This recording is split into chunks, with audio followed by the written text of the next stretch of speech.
অপু, তুমি কি আমার মানিব্যাগ থেকে টাকা নিয়েছো? কই না তো, আমি কেন তোমার মানিব্যাগ থেকে টাকা নিব? আমার টাকার প্রয়োজন হলো তো আমি তো তোমার কাছ থেকে চেয়েই নি।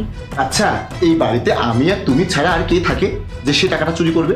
প্রত্যেক দিনই দেখি কখনো 200 টাকা, কখনো 500 টাকা, কখনো 100 টাকা এভাবে হাতে থাকে। ও আচ্ছা, তুমি কি গুনে রাখো নাকি? না না, গুনে রাখতে যাবো কেন, কিন্তু এতটুকু তো জানি যে মানিব্যাগে কত টাকা রাখি।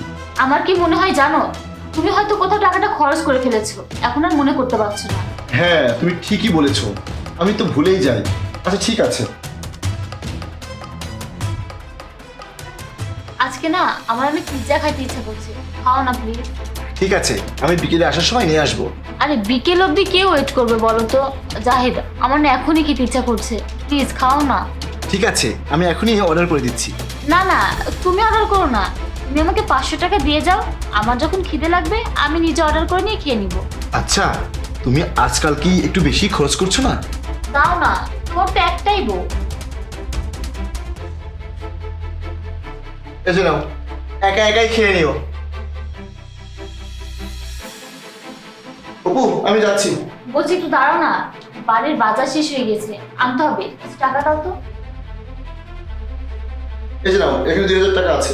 2000 টাকা? আরে জাহিদ, এই 2000 টাকায় কি হবে? কোন যুগে বাস করছো তুমি? তাহলে কত টাকা লাগবে? কমসে কম 10-12 হাজার টাকা তো লাগবেই বাজার করার জন্য। আরে অপু, 10-12 হাজার টাকায় তোমাদের পুরো সংসারটাই চলে যাবে। আর আমিও তো 2-3 হাজার টাকায় বাজার করে নিয়ে আসতাম। হ্যাঁ, তখন হতো 2-3 হাজার টাকায়, কিন্তু এখন আর হয় না। তুমি কি জানো জিনিসপত্রের দাম কতটা বেড়েছে? আরে অপু, তোমার তো খরচ করা শেষই হয় না, যখনই আমাকে দেখো তখনই শুধু টাকা দাও টাকা দাও করো। এই নাও, এখানে আরো 5,000 টাকা আছে, আমি কিন্তু আর দিতে পারবো না, এটা দিয়ে এই কাজ চালিয়ে নাও। ঠিক আছে, আমি 7,000 টাকায় চালিয়ে নিব, কিন্তু যখন ওই রোজ রোজ টমেটো আর আলু খেতে হবে তখন কিন্তু আমাকে কিছু বলতে পারবে না। ঠিক আছে, আলু আর টমেটো ওই খাওয়াইও। ঠিক আছে।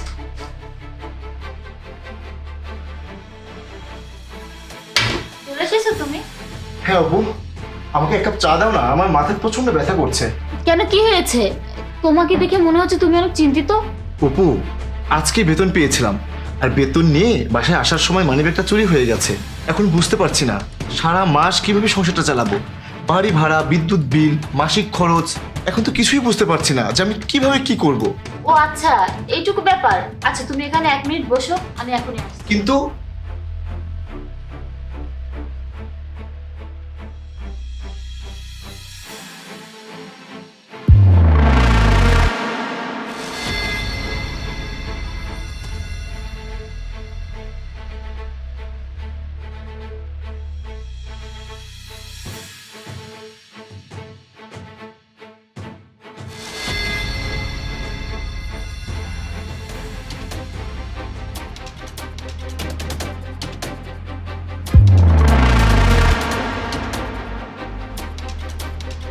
আচ্ছা শোনো জাহিদ, এখানে 25-26 হাজার টাকা আছে, এই টাকা দিয়ে পুরো মাস চলে যাবে তো?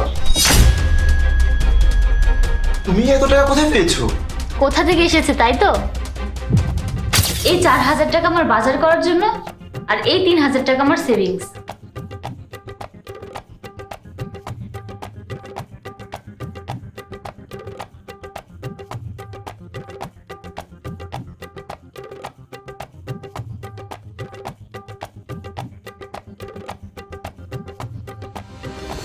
জাহিদ, আমি তোমাকে বলে দিতাম, কিন্তু এখন যদি আমি তোমাকে বলে দিই নেক্সট টাইম আমি তোমাকে এভাবে সাহায্য করতে পারবো না। থ্যাংক ইউ অপু, আমাকে সাপোর্ট করার জন্য। থ্যাংক ইউ দিয়ে কাজ হবে না, এখন আমাকে পিৎজা খাওয়াতে হবে, তাও 500 টাকা দাও। আচ্ছা ঠিক আছে, এই নাও।